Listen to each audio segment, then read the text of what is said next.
یہ کیا تماشا لگایا ہوا ہے تم لوگوں نے؟ ارمغان غصے سے غراتا ہوا لان میں انٹر ہوا جہاں پر اس کے کزنوں نے ادھم مچایا ہوا تھا۔ لو جی، غصے والی پھڑکی آ گئی ہے، اب یہاں سے بھاگو۔ ارسل نے جیسے ہی ارمغان کو دیکھا تو فوراً ہی اونچی آواز میں چلایا۔ اپنے لیے غصے والی پھڑکی کا لقب سن کر ارمغان کا غصہ ساتویں آسمان کو چھونے لگا تھا۔ وہ صرف اور صرف دادا جان کی وجہ سے اس نالائق اور بیوقوف کزنز کا لحاظ کرتا تھا، ورنہ اس کے بس میں ہوتا تو کب کا انہیں گھر سے بے دخل کر چکا ہوتا۔ ارسل تو فوراً ہی دیوار پھلانگ کر اپنی حویلی میں کود گیا تھا۔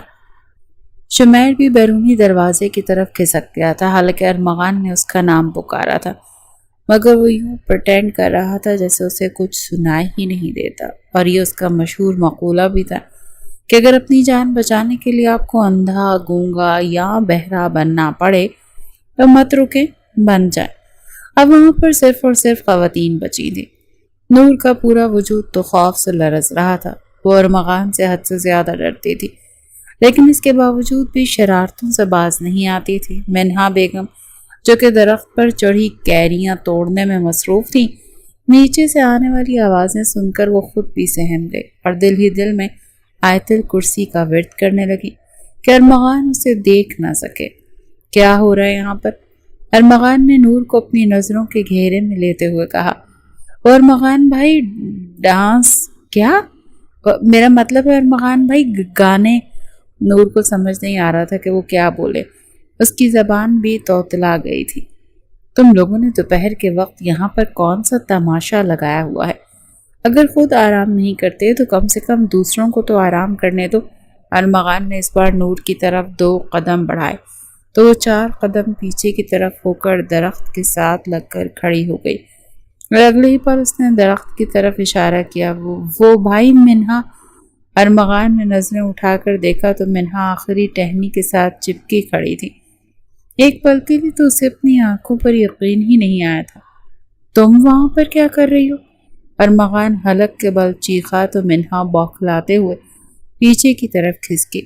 وہ بڑی مشکل سے گرتے گرتے بچی تھی۔ یہ موقع دیکھ کر نور اور نادیہ وہاں سے کھسک گئے تھے۔ اب اس جگہ پر صرف ارمغان اور منہا ہی موجود تھے۔ میں نے تمہیں کیا کہا تھا؟ مجھے تم اس گھر کے آس پاس بھی پھٹکتے ہوئے نظر مت آنا، ورنہ تمہیں اس دنیا سے رخصت کرنے کا میں 1 سیکنڈ نہیں لگاؤں گا۔ ارمغان نے دانت کچکچاتے اسے کچھ دن پہلے والے واقعے کا حوالہ دیا تو منہا مزید سہم گئی تھی۔ وہ کم و عمر ہونے کی ساتھ ساتھ حد سے زیادہ شرارتی بھی تھی۔ اس نے پورے محلے کی ہی ناک میں دم کر کے رکھا ہوا تھا۔ جو بھی اس کا نام لیتا پہلے کانوں کو ہاتھ لگاتا تھا۔ جہاں تک ارمغان کا سوال تھا تو وہ بھی اس کی حرکتوں سے عاجز آ چکا تھا، لیکن جب بھی وہ اسے ڈانٹتا یا پھر غصہ کرتا تو منہا معصوم سا چہرہ بنا کر فوراً سے اپنی آنکھوں میں آنسو لے آتی تھی۔ وہ اس کے بابا کے مرحوم دوست کی بیٹی تھی جو انہی کے محلے میں ہی رہتے تھے۔ اس کے بابا کا بچپن اور جوانی ارسل کے دادا کی حویلی میں ہی گزرے تھے، اسی لیے طاہر صاحب منہا سے حد سے زیادہ محبت کرتے تھے۔ منہا کو بیٹا بیٹا کہتے ان کی زبان نہیں تھکتی تھی، اور ادھر ارمغان تھا جس کے سر پر 24 گھنٹے غصہ سوار رہتا تھا۔ اب کیا مجھے تمہارے باقاعدہ طور پر انویٹیشن کارڈ بھیجنا پڑے گا؟ ارمغان نے دوبارہ سے خون خوار انداز میں چلاتے ہوئے کہا تو وہ سہم کر نفی میں گردن ہلانے لگے۔ آپ پلیز یہاں سے چلے جائیں، میں پھر نیچے اتر آؤں گی۔ میں تو اس وقت تک یہاں سے نہیں جاؤں گا جب تک میں تم سے حساب کتاب برابر نہیں کر لیتا۔ چلو شاباش، جلدی سے نیچے اترو، میں تمہارا انتظار کر رہا ہوں۔ منہا نے یہ سنا تو ٹہنی کو کس کر پکڑتے ہوئے بولی، تو پھر آپ بھی انتظار کرتے رہیں، کیونکہ میں اس وقت تک نیچے نہیں آؤں گی جب تک آپ یہاں سے چلے نہیں جاتے ہیں، کیونکہ میں بیوقوف نہیں، مجھے پتا ہے کہ آپ نے پھر سے مجھے بیسمنٹ میں بند کر دینا ہے۔ ارمغان نے مضبوطی سے اپنے لب کھینچ لیے تھے۔ دیکھو میڈم منہا، میں تمہیں آخری وارننگ دے رہا ہوں، اس کے بعد میں تمہیں سمجھاؤں گا نہیں بلکہ خود درخت پر چڑھ جاؤں گا۔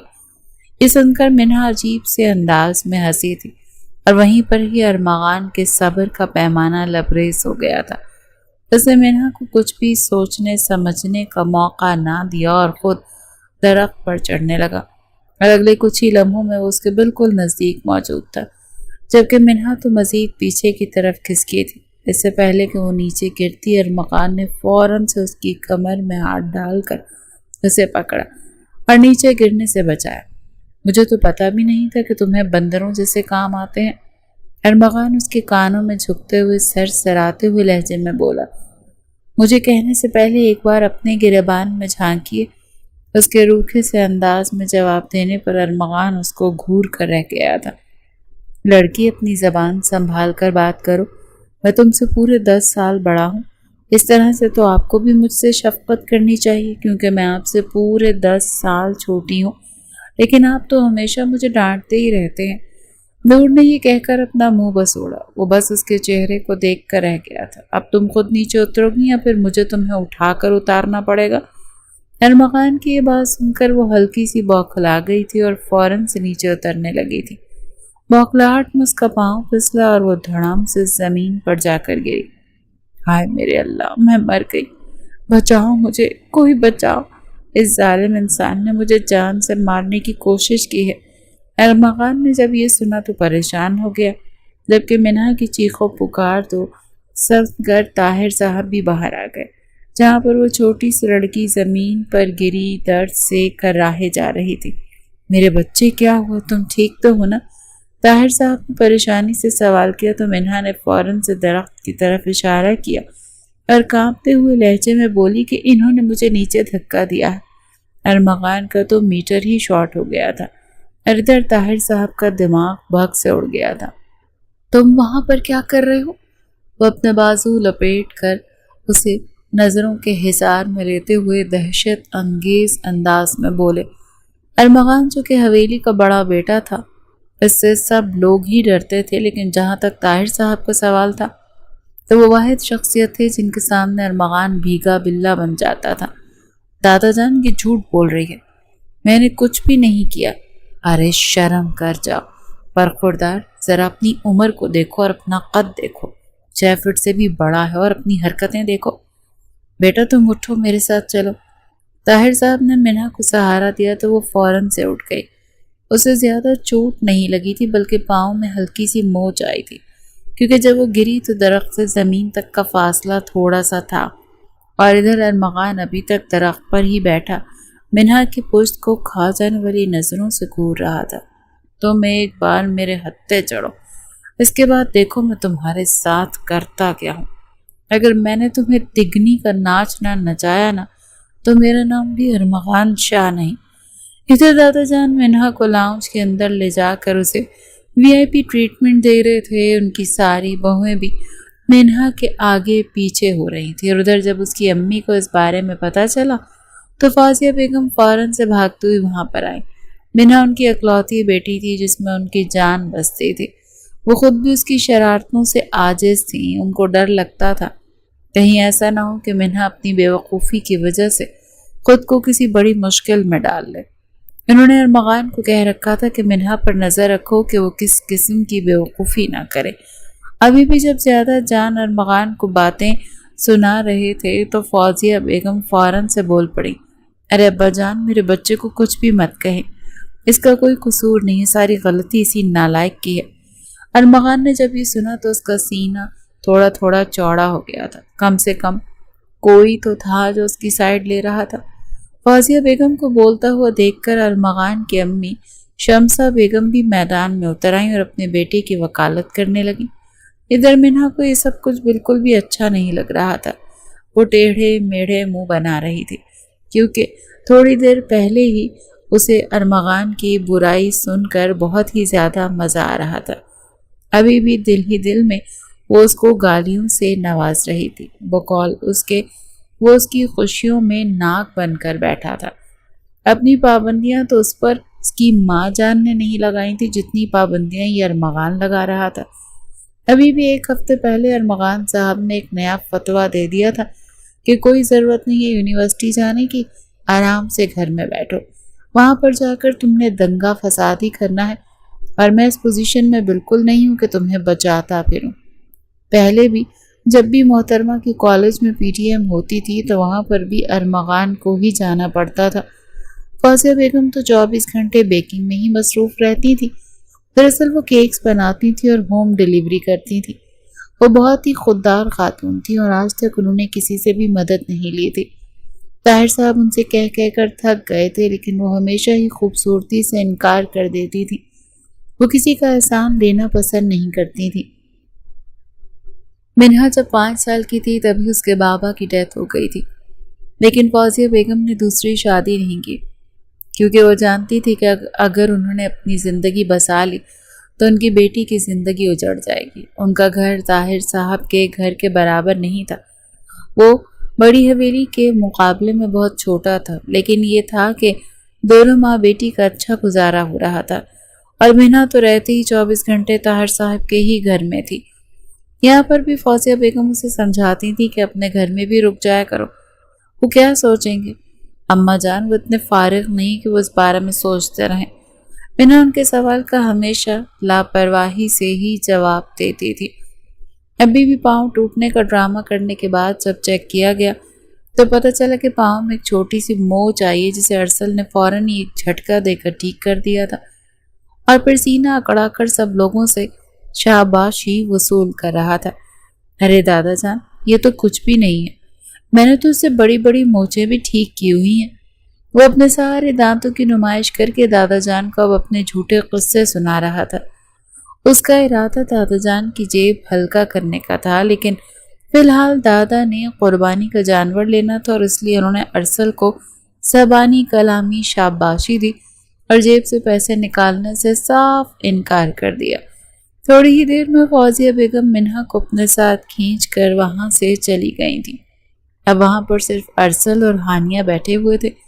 ہانیہ ارسل کی خالہ کی بیٹی تھی، جو 1 مہینے کے لیے ارسل کے گھر رہنے کے لیے آئی ہوئی تھی۔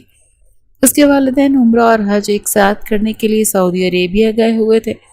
ارسل نے جیسے ہی میدان خالی دیکھا تو فوراً سے اس کی طرف بڑھا۔ ہانیہ تیزی سے پیچھے کی طرف کھسکی تھی۔ خبردار جو تم نے میرے نزدیک آنے کی بھی کوشش کی، ورنہ میں تمہارا منہ توڑ ڈالوں گی۔ اس نے انگلی اٹھا کر ارسل کو 2 ٹوک انداز میں دھمکی دیتے ہوئے کہا تو وہ بیچارہ اپنا سا منہ لے کر رہ گیا۔ ایک تو میں اس قدر سخت ماحول میں تم سے پیار کرنے کی جرت کر رہا ہوں، اور تم ہو کہ میری حوصلہ افزائی کرنے کے بجائے مجھے ہی دھمکیاں دے رہی ہو۔ وہ اس وجہ سے مسٹر ارسل کیونکہ تم اسی نالائق ہی ہو۔ میں نے خود تمہیں یونیورسٹی کی لڑکیوں کے ساتھ آوارہ گردی کرتے ہوئے دیکھا ہے۔ ہانیہ کی آنکھیں فوراً سے آنسوؤں سے بھیگ گئی تھیں۔ پھر کیا تھا؟ ارسل نے اپنی گردن پر ہاتھ رکھا اور زور و شور سے قسمیں اٹھانا شروع کر دیں۔ ادھر وہ دونوں ایک دوسرے کے ساتھ وعدے قسمیں کرنے میں مصروف تھے، ادھر ارمغان نے انٹری ماری۔ کیا ہو رہا ہے یہاں پر؟ کچھ بھی تو نہیں ارمغان لالا، ہانیہ نے تیزی سے کہا۔ کچھ بھی نہیں ہو رہا ارسلان، میرا بھائی ہے نا۔ اور میں اس کی بہن، جذبات میں آ کر وہ کچھ زیادہ ہی بول گئی، اور ادھر ارسل کو لگ رہا تھا کسی نے اس کے دل پر خنجر چلا دیا ہو۔ وہ اپنے محبوب کو اتنا ڈرپوک بھی نہیں سمجھتا تھا کہ وہ دشمن کو دیکھ کر فوراً ہی رشتہ چینج کر دیں گے۔ اور ادھر ارمغان کے لیے اپنی ہنسی دبانا بہت مشکل ہو گیا تھا، کیونکہ وہ ان دونوں کی نوک جھوک سے بہت اچھے طریقے سے واقف تھا، اور ایک شام تو اس نے دونوں کو چھت پر محبت کا اظہار کرتے ہوئے بھی سنا تھا۔ ابھی اس نے ارسل پر ایک نظر ڈالی جو کہ رونے کے قریب تھا، اور جس کا چہرہ شرم کے مارے لال ہو چکا تھا، لیکن ارسل تو کہتا ہے کہ اس کی کوئی بہن نہیں۔ ارمغان نے چسکا لینا چاہا تو ارسل نے اسے بے بسی سے دیکھا۔ آپ کو تو پتا یہ فالتو بولتا رہتا ہے، اور ویسے بھی اس حویلی میں جتنے بھی لوگ ہیں وہ سارے میرے بھائی تو ہیں۔ یہ کہہ کر ہانیہ نے پھر سے اپنے دانتوں کی نمائش کی۔ ارسل کا دل کر رہا تھا کہ قریب ہتھوڑا اٹھا کر اس کے 32 کے 32 دانت توڑ ڈالے۔ دل ہی دل میں اس نے محترمہ کو طلاق دی اور وہاں سے لمبے لمبے ڈگ بھرتا ہوا نکل گیا۔ اس کے جانے کے بعد ارمغان ہانیہ کے قریب آ کر رکا۔ ویسے اسے یہ روز ساری زندگی یاد رہے گی، یہ کہہ کر وہ لمبے لمبے ڈگ بھرتا ہوا کمرے سے باہر نکل گیا تھا، جبکہ ادھر منہا بیگم اپنے کمرے میں بیٹھ کر منصوبہ بندی کرنے میں مصروف تھی۔ ایسا کیا کروں کہ اس انسان کی عقل ٹھکانے آ جائے؟ ویسے تاریخ گواہ ہے، جب بھی منہا نے کچھ ایسا کرنے کے بارے میں سوچا تھا اس کے علاوہ کسی اور کی عقل ٹھکانے نہیں آئی تھی۔ ہمیشہ وہ خود ہی اپنے کھودے ہوئے گڑھے میں گر جاتی تھی۔ ابھی بھی وہ زور و شور سے منصوبہ بندی کرنے میں مصروف تھی کہ اچانک اس کو محسوس ہوا جیسے کسی نے اس کی کھڑکی پر پتھر مارا ہو۔ لائن کے 1000ویں حصے میں وہ سمجھ گئی تھی۔ جب وہ نیچے گئی تو سامنے ارسل کھڑا تھا، کاندھے جھکائے، چہرے پر مسکینیت سجائے۔ وہ بہت زیادہ اداس لگ رہا تھا۔ کیا تم 2 منٹ کے لیے نیچے آ سکتی ہو؟ اس نے وہیں پر ہی کھڑے ہو کر چلاتے ہوئے کہا۔ تو مینا نے اس کی روتی ہوئی شکل کو دیکھ کر چسکے لیتے ہوئے تیزی سے نفی میں گردن ہلا دی۔ یاد ہے دوپہر کے وقت کیسے دم دبا کر بھاگ گئے تھے؟ تب تو تمہیں میرا خیال نہیں آیا، اسی لیے مجھ سے بھی کسی بھی قسم کی بہتری کی امید نہ ہی رکھو۔ یہ کہہ کر مینا نے کھڑکی کو دوبارہ بند کرنا چاہا تو ایک بار پھر سے ارسل کی آواز گونجی۔ میں یونیورسٹی میں تمہارا ایڈمیشن لینے میں تمہاری مدد کروا سکتا ہوں۔ مینا کے ہاتھ یکدم ہی تھم گئے تھے۔ اگلے کچھ ہی منٹوں میں وہ ارسل کے سامنے موجود تھی۔ جیسے ارسل نے شام کے وقت ہونے والی داستان کے بارے میں مینا کو بتایا تو وہ اپنے پیٹ پر ہاتھ رکھ کر کھل کھلا کر ہنسنے لگی۔ واو، مجھے تو یقین ہی نہیں آ رہا کہ اس نے تمہیں اپنا بھائی بنا لیا۔ یار ایسی باتیں مت کرو، میں اس کے بارے میں واقعی میں حد سے زیادہ سیریس ہوں، اور میں چاہتا ہوں کہ تم اس کا دل میری طرف سے صاف کر دو۔ تم اسے اس چیز کا یقین دلا دو کہ میری زندگی میں اس کے علاوہ اور کوئی بھی نہیں ہے۔ مینا نے یہ سن کر آنکھیں چھوٹی چھوٹی کر کے اسے گھورا۔ میرے بھائی، اس بات کا تو ابھی تک مجھے خود ہی یقین نہیں آیا، میں اس کو کیسے یقین دلاؤں گی؟ لیکن اگر تم اپنے اس جلاد کزن کو سبق سکھانے میں میری مدد کرو تو میں تمہاری مدد کروں گی۔ مینا کو اشارہ ارمغان کی طرف تھا۔ ارسل جذبات میں اپنی آس سینے چڑھاتے ہوئے بولا، اس آدمی کی وجہ سے تو اس نے مجھے اپنا بھائی بنا لیا۔ تم جو کچھ بھی کرنے کے لیے کہو گی میں کروں گی، بس اسے دوبارہ سے میرا بنا دو۔ میں یہ برداشت نہیں کر سکتا ہوں۔ زیادہ جہانگیر بننے کی ضرورت نہیں، ورنہ انارکلی کو دیوار میں چنوا دیا جائے گا۔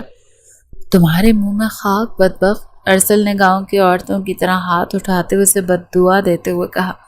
ادھر مینا نے فوراً سے ہانیہ کو کال ملا، اس سے پہلے کہ اس نے اپنی چند دوستوں کو بھی سمجھا لیا تھا کہ اس نے ان لڑکیوں کو بھی گروپ کال میں لیا۔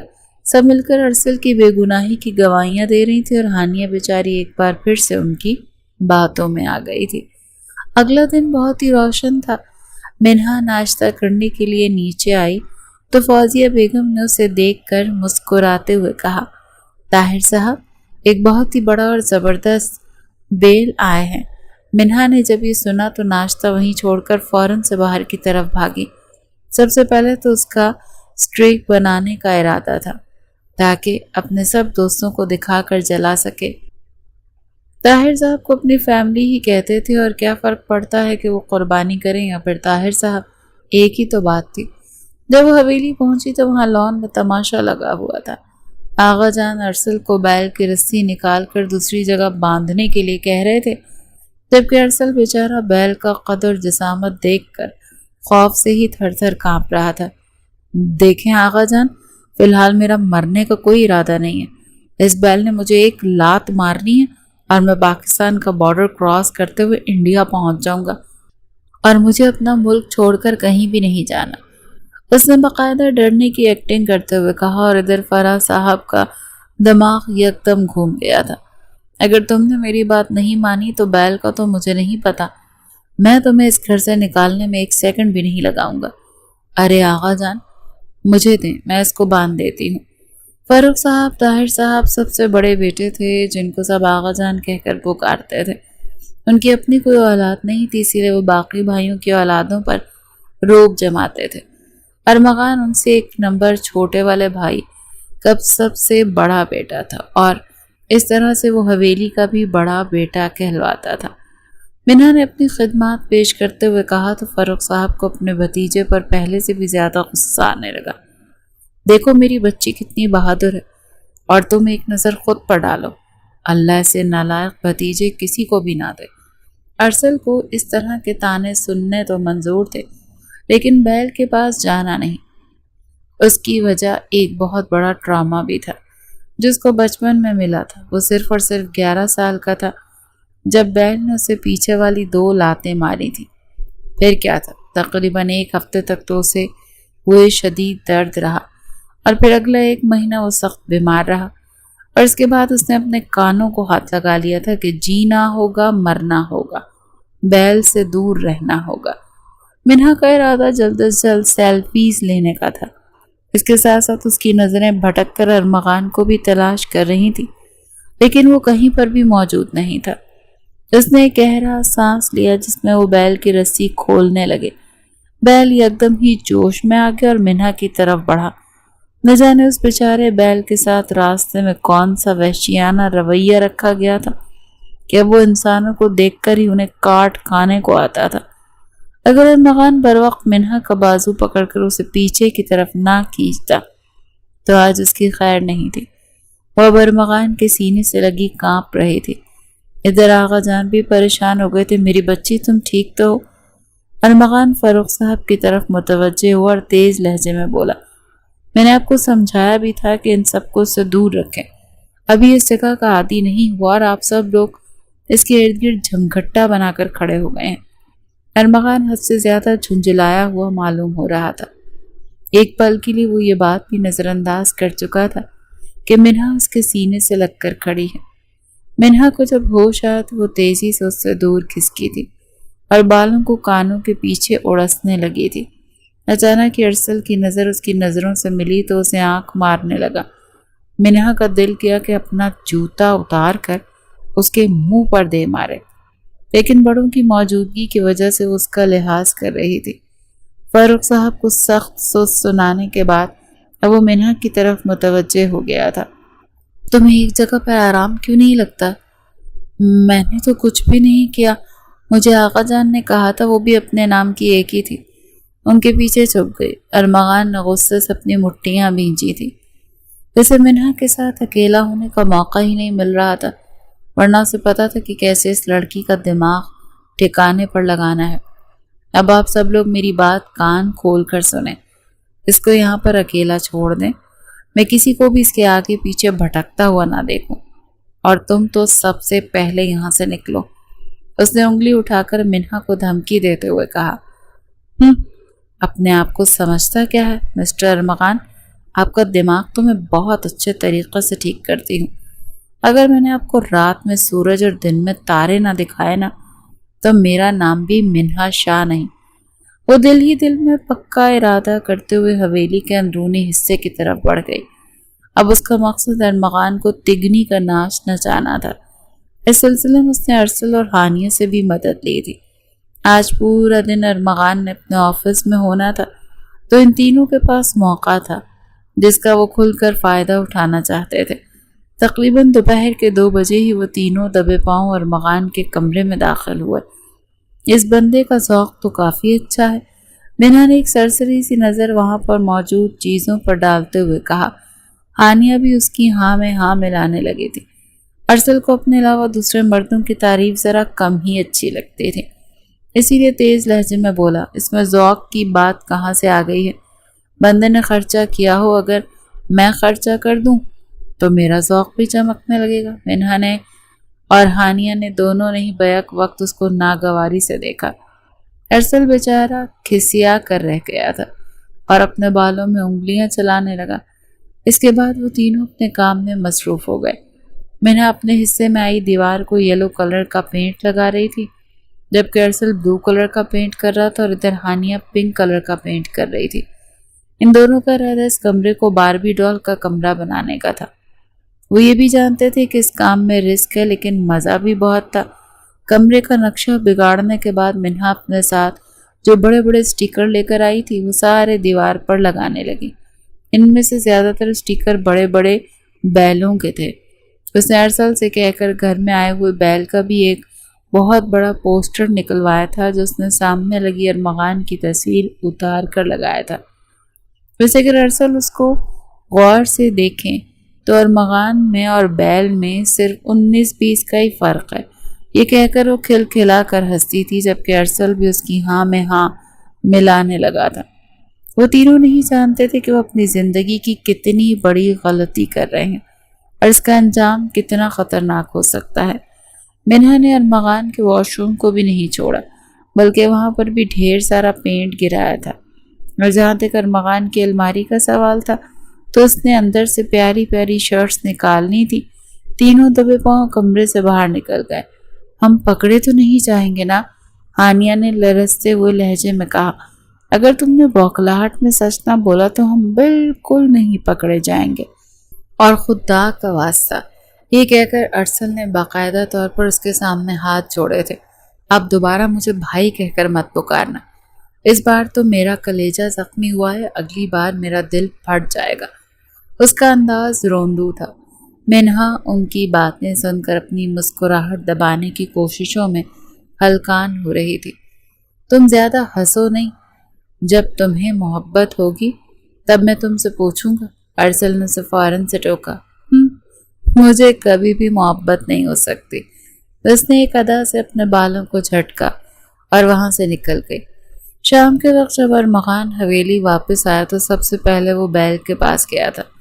بیل اکیلا بندھا ہوا تھا اور ایک جگہ پر بیٹھ کر دیوار کو خونخوار نظروں سے دیکھ رہا تھا۔ ایک پل کے لیے تو بیچارہ ارمغان بھی گڑبڑا گیا۔ آج وہ حد سے زیادہ تھکا ہوا تھا اور اس کا لمبی تان کر سونے کا ارادہ تھا، لیکن جیسے ہی کمرے میں جا کر اس نے لائٹ آن کی، سامنے کا منظر دیکھ کر ایک پل کے لیے تو اس کا دماغ جھنجھنا گیا۔ اگلے ہی پل وہ اتنی زور سے دھاڑا تھا کہ اس کی آواز منہا کے گھر تک گئی تھی، اور وہ جو اطمینان سے کچن میں اپنی ماں کا بنایا ہوا کیک کھانے میں مصروف تھی، ایک دم سے گردن اٹھا کر چہکتے ہوئے لہجے میں فوزیہ بیگم سے سوال کرنے لگی، اماں کیا یہ ارمغان صاحب کی آواز تھی؟ جواب میں فوزیہ بیگم نے اسے مشکوک نظروں سے دیکھا تھا۔ کیا پھر سے تم نے کوئی شرارت تو نہیں کی؟ یہ سن کر اس نے کانوں کو ہاتھ لگا لیا۔ لا حول ولا قوت، میں نے تو بس آپ سے پوچھا تھا، آپ نے تو مجھ پر الزام ہی لگا دیا۔ مجھے آپ سے یہ امید نہیں تھی۔ اس کی ڈرامے بازی دیکھ کر فوزیہ بیگم جھنجھلاتے ہوئے بولی، بس بس، اب زیادہ تماشا لگانے کی ضرورت نہیں ہے، جلدی سے کھاؤ اور پھر تیار ہو جاؤ، آج تمہاری خالہ کے گھر ہم دونوں کا ڈنر ہے۔ منہا نے یہ سنا تو چہکتے ہوئے لہجے میں بولی، اماں جان آپ نے مجھے پہلے اس بارے میں کیوں نہیں بتایا؟ وہ اپنے کمرے کی طرف بھاگی۔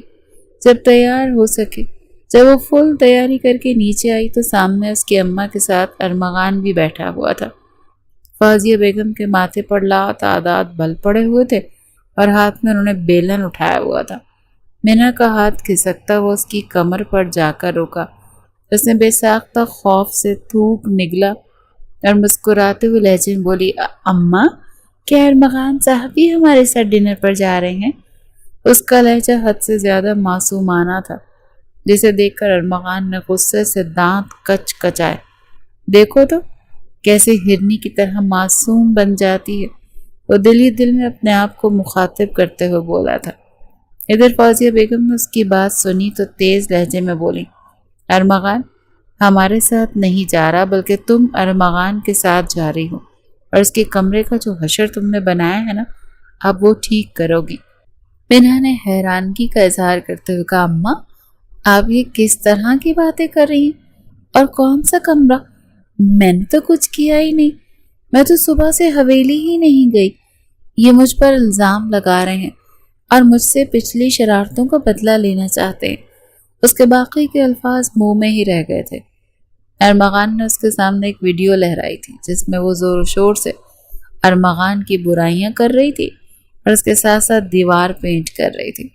ان تینوں میں سے کسی کو بھی نہیں پتا تھا کہ ارمغان نے اپنے کمرے میں ایک مائنر کیمرہ لگایا ہوا ہے جو کہ پردوں کے اوپر لگا ہوا تھا اور ان تینوں کی ہی حرکتیں ریکارڈ کر رہا تھا۔ ارمغان نے وہ کیمرہ انہی وقتوں کے لیے لگایا تھا۔ منہا کی تو حالت ایسی تھی جیسے کاٹو تو بدن میں لہو نہیں، لیکن پھر بھی وہ اتنی آسانی سے ہمت نہیں ہار سکتی تھی۔ اس نے اپنے چہرے کو سنجیدہ بنایا اور خود کو کمپوز کرتے ہوئے دو ٹوک لہجے میں بولی، اماں جان آپ کو ثابت کر سکتی ہوں کہ یہ اے آئی جنریٹڈ ہے، یہ ریئل ویڈیو نہیں ہے، آپ اس میں میرا ہاتھ دیکھیں۔ اس نے جیسے ہی موبائل پر انگلی رکھنی چاہی تو فوزیہ بیگم نے اگلے ہی پل اس کے ہاتھوں کو زور سے جھٹکا اور بیلن اس کے بازو پر مارا تو وہ درد سے کرراہ کر رہ گئی تھی۔ مجھے بیوقوف بنانے کی ضرورت نہیں، اور تمہاری انگلی کو ابھی تک تو کچھ نہیں ہوا، لیکن اگر تم نے مزید ڈرامے لگائے تو میں انگلی سمیت تمہارا ہاتھ بھی توڑ دوں گی۔ ایسے ہاتھوں کا کیا فائدہ جو ہمیشہ ہی دوسروں کا کام بگاڑے؟ وہ سخت ناراض نظر آ رہی تھی۔ اب نکلو یہاں سے۔ ارمغان، میں تو کہتی ہوں اس کو ایسا سبق سکھاؤ نا کہ ساری زندگی یاد رکھے۔ منہا بس فوزیہ بیگم کے چہرے کو دیکھ کر رہ گئی۔ اماں، آپ کس طرح کی اماں؟ میں بالکل ویسی اماں ہوں جو تم جیسے بچوں کی ہونی چاہیے۔ ٹھیک کہا ہے کسی نے، جتنے سخت پیرنٹس ہوتے ہیں اتنی حرامی اولاد ہوتی ہے، لیکن ہم بیچارے بھی کیا کریں؟ تم لوگوں کو کنٹرول کرنے کے لیے اس کے علاوہ ہمارے پاس دوسرا کوئی راستہ بھی تو نہیں ہے۔ فوزیہ بیگم نے اپنا سر دونوں ہاتھوں میں گرا دیا تھا۔ ارمغان نے اپنے ہاتھ پھیلا کر سامنے کی طرف اشارہ کیا تو منہا نے بے ساختہ 2 قدم پیچھے کی طرف بڑھائے اور وہاں سے بھاگنے کا ارادہ رکھتی تھی، لیکن اس سے پہلے ارمغان نے اس کا بازو دبوچا اور اسے اپنے ساتھ کھینچتا وہ گھر سے باہر نکل گیا۔ دیکھیں مسٹر ارمغان، آپ بہت زیادہ پچھتائیں گے۔ وہ غلطی کر کے بھی ارمغان کو ہی دھمکیاں دے رہی تھی۔ میرا تو نہیں پتا چھوٹی لڑکی ہے، لیکن تم بہت زیادہ پچھتانے والی ہو۔ آج سے تمہیں دادا جان بھی نہیں بچا سکتے، اور جب تک تم لوگ میرے کمرے کی پہلے جیسی حالت نہیں کر لیتے تب تک تم لوگوں کے بیٹھنے کی بھی اجازت نہیں ہوگی۔ منہا کا آج یہ رات اپنی پسندیدہ مووی دیکھنے کا ارادہ تھا، لیکن ارمغان صاحب نے اس کا سارا پلان غارت کر دیا تھا۔ جب وہ دوبارہ سے اس کمرے میں پہنچے تو ہانیہ اور ارسل بھی بیچاری شکل بنا کر کھڑے تھے۔ ان لو برڈز کی عقل تو میں نے ٹھکانے لگا دی ہے، اب تمہاری باری ہے۔ وہ خود بھی بیڈ کے ساتھ ٹیک لگا کر بیٹھ گیا تھا۔ اس نے پوری رات ان لوگوں کی 1 سیکنڈ کے لیے بھی سستانے کی اجازت نہیں دی تھی۔ صبح تک منہا کی حالت خراب ہو گئی تھی۔ اس کو لگ رہا تھا کہ وہ باقاعدہ طور پر پاگل ہو چکی ہے۔ گھر والے اس سے کوئی اور سوال کرتے تھے اور وہ کچھ سوال کا صرف یہی جواب دیتی تھی، نیند کتنی پیاری چیز ہے نا دادا جان۔ دادا جان نے تو اس کے سامنے ہاتھ جوڑ دیے تھے کہ تم جاؤ اور جا کر اپنی نیند پوری کر لو، اس کے بعد مجھ سے بات کرنا۔ وہ پورا دن منہا نے سوتے ہوئے گزارا تھا اور پورا دن حویلی میں سکون رہا تھا۔ یہ بات سب لوگوں نے ہی نوٹ کی تھی۔ اگلے کچھ دنوں تک منہا حویلی نہیں گئی تھی، بلکہ اس نے فوزیہ بیگم کی ناک میں دم کر کے رکھا ہوا تھا کہ مجھے یونیورسٹی میں ایڈمیشن لینا ہے، اور اگر میرے بابا زندہ ہوتے تو میرا فوراً ہی ایڈمیشن کروا دیتے۔ مجھے اس طرح سے آپ کی یا پھر ارمغان کی منتیں نہ کرنی پڑتی۔ وہ شخص تو کسی کھاتے میں نہیں آتا ہے، اس کا مجھ پر کوئی حق بھی نہیں ہے، اس کے باوجود بھی آپ نے اسے میری ذمہ داری دی ہوئی ہے۔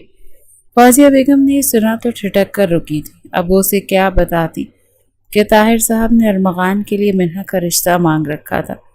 وہ بھی یہی چاہتی تھی کہ منہا کا ارمغان سے نکاح ہو جائے۔ وہ جانتی تھی کہ ارمغان ان کی بیٹی کے لیے بالکل پرفیکٹ ہے۔ وہ مضبوط اعصاب کا مالک تھا، اور سب سے بڑھ کر یہ کہ وہ ان کی بیٹی کو سمجھتا تھا اور اسے محبت کرتا تھا۔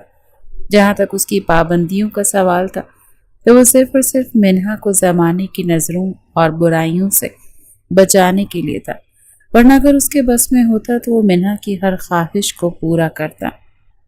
منہا صاحبہ اگلی شام مٹھائی کا ڈبہ لے کر طاہر صاحب کی حویلی میں داخل ہوئی۔ خوشی اس کے انگ انگ سے پھوٹ رہی تھی، اس کے گال ایکسائٹمنٹ کے مارے دہک رہے تھے۔ طاہر صاحب نے اسے اس قدر مسکراتے ہوئے دیکھا تو خود بھی مطمئن ہو گئے۔ خیریت تو ہے؟ آج تو میرا بچہ بہت خوش ہے، کہیں میرے بچے کا رزلٹ تو نہیں آیا؟ یہ سن کر ارسل نے فوراً سے لقمہ دیا۔ ارے ابا جان، رزلٹ تو پچھلے مہینے آیا تھا، بڑی مشکل سے پاس ہوئی تھی، ابھی لگتا ہے رشتہ پکا ہو گیا ہے۔ جواب میں طاہر صاحب نے کھا جانے والی نظروں سے ارسل کو دیکھا تو اس کی نظروں کا مطلب سمجھتا وہ فوراً سے سائٹ پر ہو گیا۔ ارے ابا جان، میرا یونیورسٹی میں ایڈمیشن ہو گیا ہے، وہ بھی شہر کی سب سے بڑی یونیورسٹی میں۔ مجھے تو ابھی تک یقین نہیں آ رہا ہے۔ کمرے سے باہر نکلتے ہوئے ارمغان نے جب یہ سنا تو اس کا دل عجیب سے انداز میں دھڑکا تھا۔ منہا کب سے اتنی بڑی ہو گئی تھی، یہ سوچ کر ہی وہ بے چین ہو گیا تھا۔ تمہیں کس نے یونیورسٹی میں ایڈمیشن لینے کی اجازت دی؟ طاہر صاحب کے بجائے ارمغان نے سوال کیا تو وہ ایک ادا سے اپنے بالوں کو جھٹکتے ہوئے بولی، اماں جان کے ہوتے ہوئے مجھے کسی ایرے خیرے سے اجازت لینے کی ضرورت نہیں ہے، اور ساتھ دادا جان نے بھی تو مجھے پرمیشن دی ہوئی تھی، صرف آپ ہی تھے جو روڑے اٹکا رہے تھے، لیکن اب تو مجھے اس سے بھی کوئی فرق نہیں پڑتا۔ آخری بات اس نے دل ہی دل میں کہی تھی۔ ارمغان نے مٹھائی کے ڈبے میں سے ایک رسگلہ اٹھایا اور سنجیدہ انداز میں بولا، کون سی یونیورسٹی ہے؟ وہ سن کر منہا نے ہاتھ نچاتے ہوئے تیزی سے جواب دیا، تاکہ آپ ہر 2 دن چھوڑ کر وہاں پر آ جائیں، میں اپنی یونیورسٹی لائف کھل کر انجوائے کرنا چاہتی ہوں۔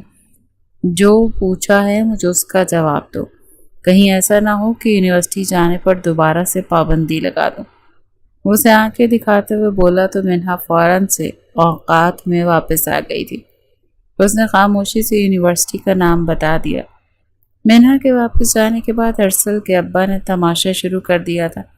ہانیہ جو کہ اپنی کزنوں کے ساتھ شاپنگ کرنے کے لیے بازار گئی ہوئی تھی، اسے حویلی میں ہونے والی کسی بھی بات کا کوئی علم نہیں تھا، اور ادھر ارسل کے ابا کو آج ہی پتہ چلا تھا کہ ان کے بیٹے اپنی خالہ کی بیٹی سے شدید قسم کی محبت کرتے ہیں اور اسے شادی کرنا چاہتا ہے۔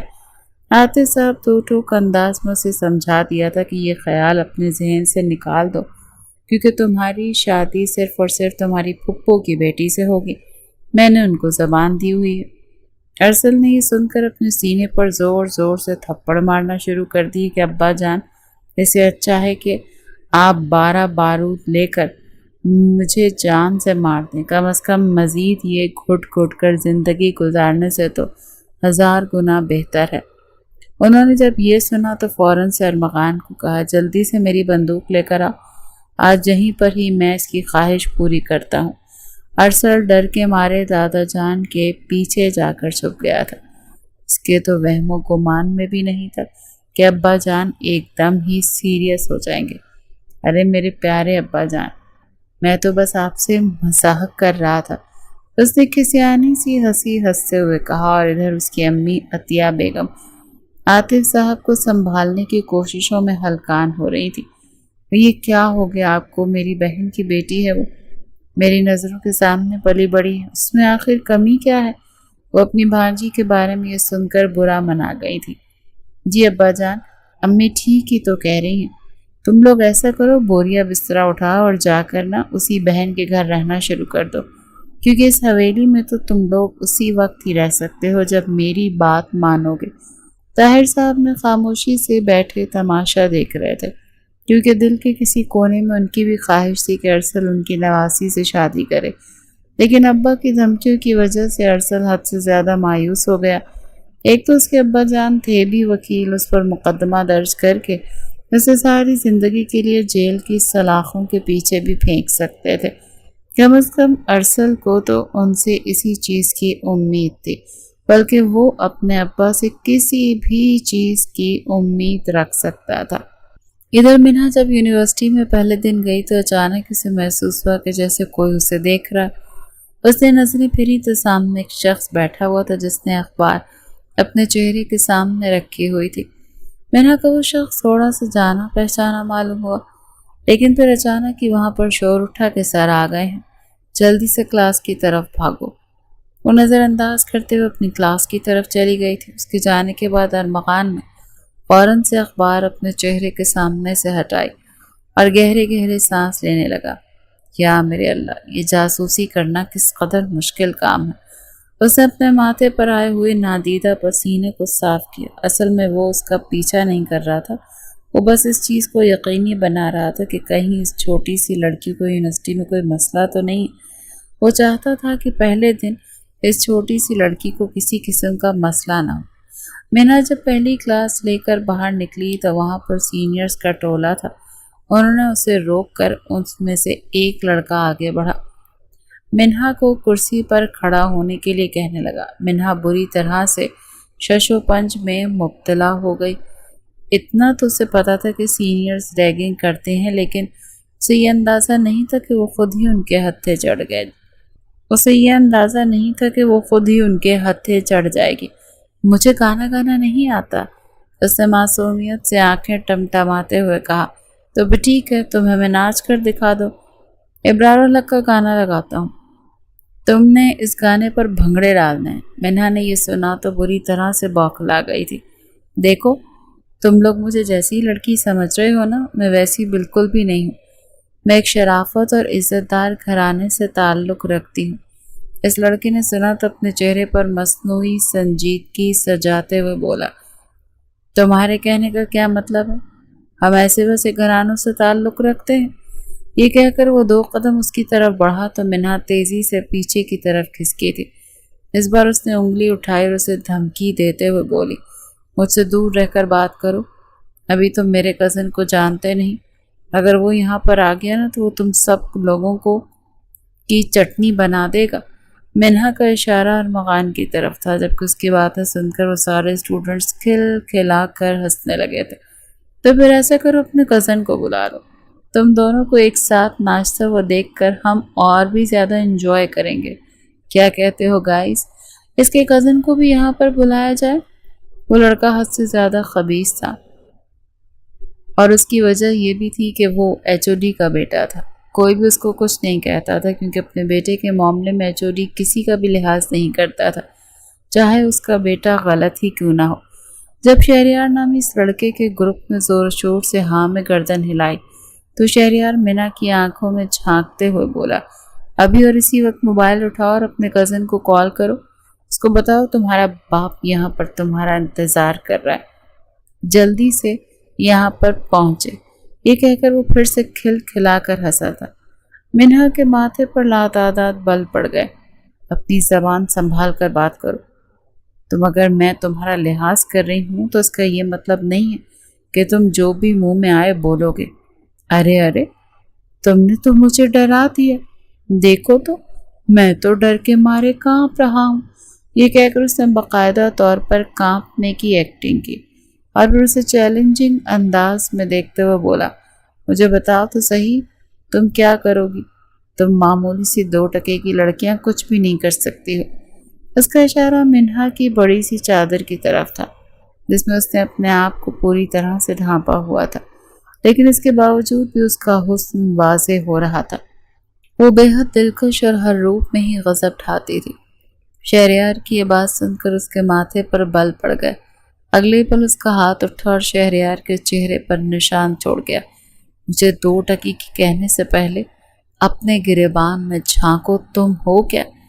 ایک معمولی سے نیچ انسان جو آتی جاتی شریف لڑکیوں کو پریشان کرتا ہے۔ شہریار کا ارادہ اس کی چادر کھینچنے کا تھا، لیکن اس سے پہلے ارمغان نے اس کا ہاتھ بیچ میں روک لیا۔ پہلے تو اس نے مسکراتی ہوئی نظروں سے منہا کو دیکھا۔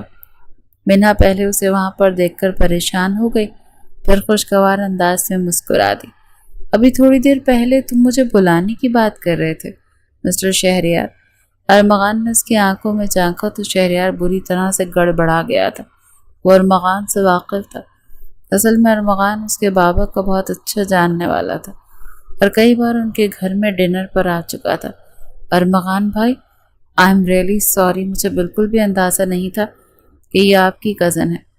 یہ سن کر ارمغان کے لب مسکراہٹ میں ڈھلے۔ وہ ہلکا سا اس کے کانوں میں جھکا اور سرسراتے لہجے میں بولا، یہ میری کزن ہونے کے ساتھ ساتھ میری ہونے والی بیوی بھی ہے، اور اگر دوبارہ تم نے میری عورت کی طرف نظر اٹھا کر دیکھنے کی کوشش کی نا تو میں تمہاری آنکھیں نکال دوں گا اور تمہارے باپ کو بھی وہ سبق سکھاؤں گا کہ تم لوگوں کی 7 پشتیں یاد رکھیں گی۔ شہریار نے مضبوطی سے اپنے لب بھیج لیے۔ وہاں پر تو اس نے کوئی تماشا نہیں لگایا، کیونکہ جانتا تھا فائدہ نہیں ہونے والا۔ جہاں تک اس تھپڑ کا سوال تھا تو وہ منہا سے بدلہ لینے کا ارادہ رکھتا تھا، چاہے اس کے لیے اسے کوئی بھی قیمت ادا کیوں نہ کرنی پڑتی۔ ان لوگوں کے جانے کے بعد منہا ارمغان کی طرف متوجہ ہوئی اور آنکھیں چھوٹی چھوٹی کر کے اسے گھورتے ہوئے بولی، کیا آپ میرا پیچھا کر رہے تھے؟ اور صبح بھی آپ وہیں تھے نا جو یہاں پر بیٹھے اخبار پڑھ رہے تھے؟ منہا نے بینچ کی طرف اشارہ کیا تو ارمغان صاف مکر گیا تھا۔ خدا کا خوف کرو لڑکی، میں تمہارا پیچھا کیوں کروں گا؟ اور میں اتنا فارغ نہیں ہوں کہ یہاں پر بیٹھ کر تمہیں ہی دیکھتا رہوں۔ میں تو اس نالائق آدمی کے باپ سے ملنے کے لیے آیا تھا۔ اصل میں ایک پروجیکٹ میں اس کے ساتھ کام کر رہا ہوں،